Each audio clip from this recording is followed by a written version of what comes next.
Hey friends, it's Laura. Today I am sharing a double page layout that I made, or a double page spread. Each page is 12 by 12, and this is for my little sister's baby book. She just had her first baby. I am a new aunt. It's very exciting. And I took these gorgeous photos of her and my new baby niece in her nursery. And I am making a baby book for her. So I'm working on some of these photos right here. And for this layout spread, I am actually using my July Scrap My Stash kit.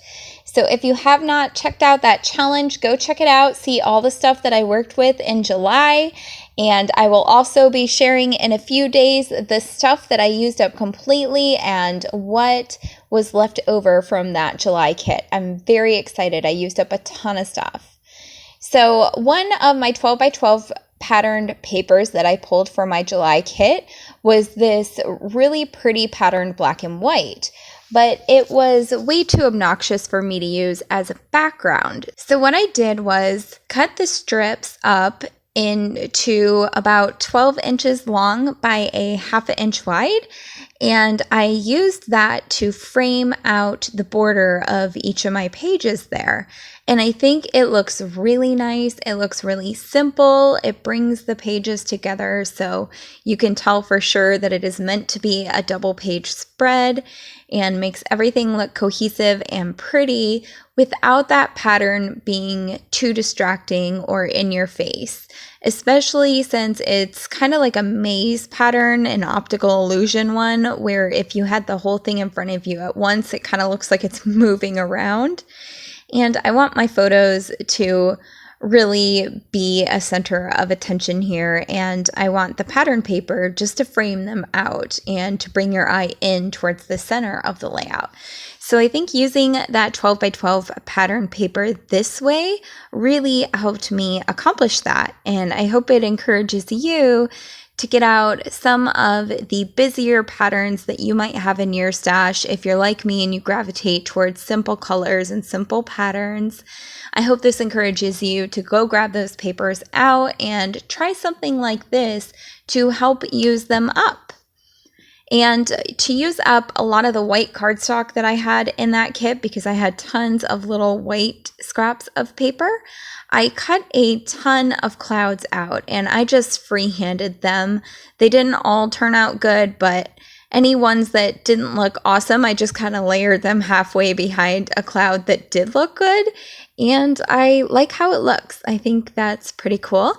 And I've got the clouds all over both of the pages now, and I'm loving how it's looking.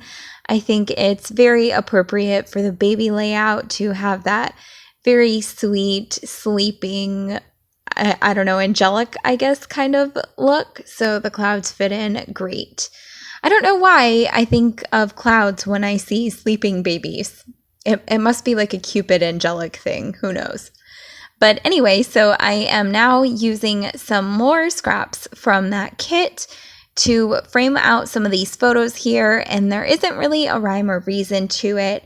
I just mix and match and try different pattern papers behind different photos and kind of layer them up in different corners of my photos, just so that way my photo isn't flat on the page but has some kind of mat or some kind of border to give it a little more interest and to frame it out. Again, that draws your eye in towards the photo, I think.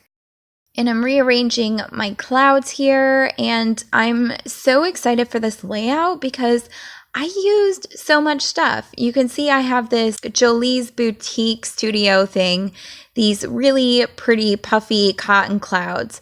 I have had these in my stash ever since I first started scrapbooking, or actually before I started scrapbooking. I started buying stuff to scrapbook probably 10 years ago, and I didn't actually start scrapbooking until 6 years ago. I have had these little puffy cloud things in my stash for, I don't know, probably 6 or 7 years, a long time.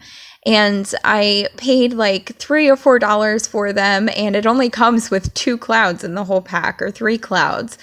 So I always put off using them, and I thought for a picture of my baby niece, it was worth it, and they were in my July Scrap My Stash. I just wanted to use them up. And so I put them down on my page and mixed them in with all the other clouds. And if you look carefully, you can kind of see which ones were from that sticker pack, the dimensional ones, because they're a warmer color than the other paper clouds that I had hand cut and put down onto the page. But they mix in really well, and I like how it looks, and I used that sticker pack up completely. And then I grab my gold glitter stars here. These are chipboard stars from Recollections. I have also had these in my stash for years, and I scatter them around my page. I think I end up using a couple more than what I have down on the page right now. And I've got this big sticker from a Me and My Big Ideas pack. I pulled out several of those big stickers and challenged myself to use them in the month of July. I only ended up using 2 or 3 of them, but I really love how this one looks. Always Kiss Me Goodnight. I don't know. I think for some reason, the phrase just doesn't appeal to me. It's not that I don't like the sentiment, but I thought it was way cuter, and I actually had no problem using it on a baby layout because, of course, you want to kiss your baby goodnight. Not to say you don't want to kiss your significant other goodnight, but for some reason, I find the phrase much more baby appropriate or wanting to use it for a baby. So I put it on the top of this layout as a main title, and I thought that was perfect because, again, I've got the stars and the clouds, and I've got the sleeping baby photos. And now that I think of it, I think that's why I always think of clouds when I think of sleeping babies, because I think of nighttime. So stars and clouds and the moon and all that good stuff. So anyway, I'm kind of getting things down onto my page. I grabbed some really pretty photo corners here. I had 2 gold ones, and I laid those down. Those are just some random ones left over from different sticker packs. You can see on the left-hand side of the video here, I've got a sheet that's now mostly used up, but it's just random stickers there, hearts and some black phrases and some gold stars and bows, and some are glitter and some are foil. And there's not really a rhyme or reason to it. It's just when I have like a 6x12 or a 12x12 sticker pack that is down to the last few stickers, I'll consolidate and put them all onto one sticker paper. That way I don't have a ton of almost gone stuff. So that's what that sheet was, and I'm very excited to say that I completely used up all of those random stickers in the month of July. And then I'm grabbing out these gold foil phrases from Studio Calico, and I had 2 packs of those with 3 different sheets, I think. And I used up quite a few of them this month. They were in my kit. I really wanted to get a ton of them used up. I had so many repeating phrases because I bought the pack twice. So this was a great way to bring more gold onto the page and to bring some more words onto the page. And I use 2 of them right here, but I'm going to go back and add 2 more of them later. And I love how gorgeous it is. I also laid down some of these wood veneer stars and just add a little bit more of that nighttime theme. And I've got some pink little phrase and word stickers here that I'm going to lay down. Again, you can see a lot of these stickers that I'm using are random, or the pages that they come from are almost completely gone or 3/4 gone. And I use up a ton of stuff by doing these monthly challenges where I create the kit from my stash, and then I challenge myself to use up as much of it as I possibly can that month. And it's been really awesome for me to challenge my creativity, to make me work within the confines of a kit. And it's been really awesome to help me use up some of the stuff that I have had in my stash for years and years and years. I don't like keeping a very large stash. Things get overwhelming for me if I have too many options. And there are so many new gorgeous lines out right now. We've got Auburn Lane for fall. We've got Willow Lane for fall.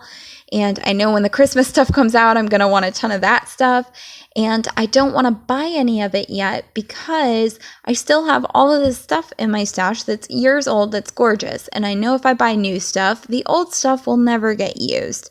So this has been really great for me to challenge myself to use that stuff up and get it out of my stash, get it onto these gorgeous forever homes where they will be appreciated and look great in a scrapbook like they were meant to. And that way, in a couple of months, I can go out and buy the new stuff that I want and not feel bad because I've used up my old stuff. And that's just how I work. Some people can have a large stash. I prefer a small one.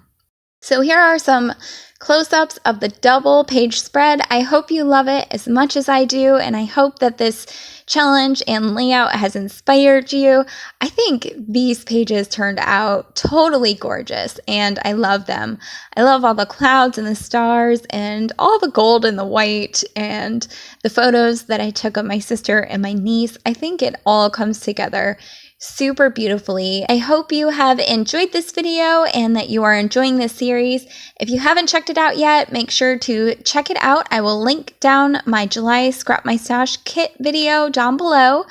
And stay tuned to my channel. Make sure you are subscribed and like this video so you don't miss any of the fun stuff that I make with these kits every month.